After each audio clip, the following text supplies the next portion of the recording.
Iran Israel ನಡುವಿನ ಯುದ್ಧ ತೀವ್ರತೆಯನ್ನ ಪಡೆದುಕೊಂಡಿದ್ದು, ಈ ನಡುವೆ ದ್ವೀಪ ರಾಷ್ಟ್ರ ಬೆಹರಾನ್ನಲ್ಲಿ ಹಾಸನದ 5 ಕನ್ನಡಿಗರು ಸಿಕ್ಕಾಕೊಂಡಿದ್ದಾರೆ.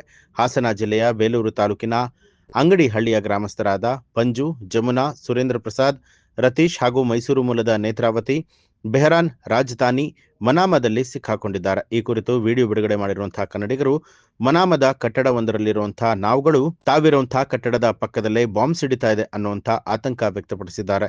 ಈ ಕುರಿತು ತಮ್ಮವರ ಬಗ್ಗೆ ಆತಂಕ ವ್ಯಕ್ತಪಡಿಸಿರುವಂತಹ ಕುಟುಂಬಸ್ಥರು, ಸಂಬಂಧಿಕರು ಸಂಕಷ್ಟಕ್ಕೆ ಸಿಕ್ಕಾಕೊಂಡವರ ರಕ್ಷಣೆ ಮಾಡುವಂತೆ ಸರ್ಕಾರದ ಮೊರೆ ಹೋಗಿದ್ದಾರೆ. ನಮಸ್ಕಾರ. ಮತ್ತೆ ಇಲ್ಲಿ ನಮ್ಮ ಕನ್ನಡ ಫ್ಯಾಮಿಲಿ ಇತ್ತು. ಪ್ರವೀಣ್ ಜೋಗಿ ಮತ್ತೆ ಹೇಳಿ ಮೇಡಮ್, ಮಮತಾ ಅನ್ನೋರು ನಮಗೆ ಇರ್ಲಿಕ್ಕೆ ಒಂದು ಸ್ವಲ್ಪ ಜಾಗದ ವ್ಯವಸ್ಥೆ ಮಾಡಿ ಸಹಾಯ ಮಾಡಿ ಊಟ ತಿಂಡಿಗೆಲ್ಲ ಮ್ಯಾನೇಜ್ ಮಾಡಿ ನಮ್ಮ ಜನನೇ ನಮ್ಮನ್ನು ಸೇವ್ ಮಾಡಿದ್ರು. ಆದಷ್ಟು ಬೇಗ ನಾವು ಇಂಡಿಯನ್ ಗವರ್ಮೆಂಟ್ಗೆ ಹೇಳೋದಿಷ್ಟೇ, ಆದಷ್ಟು ಬೇಗ ನಮಗೆ ಹೆಲ್ಪ್ ಮಾಡಿ ಹೊರಗೆ ತೆಗಿಲಿಕ್ಕೆ ಪ್ರಯತ್ನ ಪಡಿ. ನಮ್ಮ ಇದ್ದ ಪಕ್ಕದ ಬಿಲ್ಡಿಂಗ್ ಅಲ್ಲೇ ಹೊಡೆದಿದ್ದು ರಾತ್ರಿ ಊರದಲ್ಲಿ ಊರ ನಾವು ಬದುಕಿ ಬಂದಿದ್ದೆ ದೊಡ್ಡ ವಿಷಯ. ಬಿಲ್ಡಿಂಗ್ ನಮ್ಮ ಬಿಲ್ಡಿಂಗ್ ಪಕ್ಕದಲ್ಲೇ ಇದ್ದಿದ್ದ ಬಿಲ್ಡಿಂಗು ರಾತ್ರಿ ಡ್ರೋನ್ ಅಟ್ಯಾಕ್ ಆಗಿರುವಂಥದ್ದು.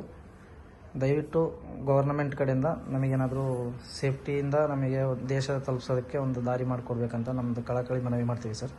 ಧನ್ಯವಾದ ಸರ್. ನಮಸ್ಕಾರ. ನಮ್ಮ ಅಂಗಡಿಯಲ್ಲಿ ಬೇಲೂರು ತಾಲೂಕು ಅಗ್ರೆ ಪೋಸ್ಟ್ ಮಾದೇಳಿ ಉದ್ಯಾನಸ್ಥ ಜಿಲ್ಲೆ ನಾವೊಂದು 4 ಜನ. ಇದು ನಮ್ಮ ಮಗ ಸುರಿ, ಇದು ನಮ್ಮ ಮಗ ಒಟ್ಟಾಗಿ ಬಾಯಿಗಳಿಗೆ ಬಂದಿದ್ದು ಮಸಾಜ್ ಎಣ್ಣೆ ಮಾಡಲಿಕ್ಕೆ, ಮಸಾಜ್ ಮಾಡೋಕ್ಕೆ. ಆದರೆ ಇಲ್ಲಿ ಈ ಥರ ಒಂದು ವಾರ ನಡೀತಾ ಇದೆ. ಇದು ನಮ್ಮ ಮನೆಯವರು ಜಮುನಾ ಅಂತ, ಅವರು ನಮ್ಮ ತಂಗಿ ಪಕ್ಷರಾಜ್ಪುರ. ಇದು ನಮ್ಮ ಮಗ ಸುರೇಂದ್ರ ಪ್ರಸಾದ್ ಅಂತ, ರಾತ್ರಿ ಬಂದಿದ್ರೆ ಇಲ್ಲ. ರತೀಶ ಅಂತ. ಕರ್ನಾಟಕ ಸರ್ಕಾರಕ್ಕೆ ಇಂಡಿಯನ್ ಗವರ್ಮೆಂಟ್ಗೆ ತೋರಿಸಿದೆ ಹೊರಗೆ ಪ್ರಯತ್ನ ಪಡಲಿ. ಆದಷ್ಟು ದುಃಖದಲ್ಲಿದ್ದೀವಿ. ಧನ್ಯವಾದ.